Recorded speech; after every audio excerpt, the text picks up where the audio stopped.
আসসালামু আলাইকুম। এটা হচ্ছে আমার বাসা। আজকে শুক্রবার। তো জুমার নামাজ পড়ার জন্য রওনা হচ্ছি। প্রায় সময় গাড়িতে চলাফেরা করা হয়। তো আজকে ভাবলাম হেঁটে হেঁটে যাব। তাই হেঁটে হেঁটে যাচ্ছি। তবে প্রচণ্ড গরম, দেখতেই পাচ্ছেন। আজকে তাপমাত্রা প্রায় 46 ডিগ্রি সেলসিয়াস।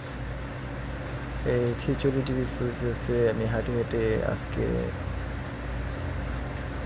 জুমার নামাজ পড়তে যাচ্ছি। তবে এখানে আমার বাসার কাছে মসজিদ আছে। আর এখানে একটা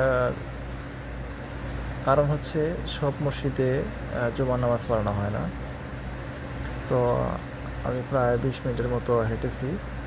আমি ভিডিওটা স্কিপ করে দিয়েছি। প্রায় 20 মিনিটের মতো হেঁটেছি। সামনে মসজিদ দেখতেই পাচ্ছেন। মসজিদের সামনে অনেকগুলো দোকান আছে, দেখতেই পাচ্ছেন। সেগুলো নামাজের কারণে বন্ধ করা হয়েছে। তো আজকে ভিডিও এই পর্যন্তই। আমি মসজিদের কাছাকাছি চলে এসেছি। এখন ভিতরে ঢুকবো। যারা আমার চ্যানেলটি সাবস্ক্রাইব করেন নাই, তারা চালু করে সাবস্ক্রাইব করে দিন।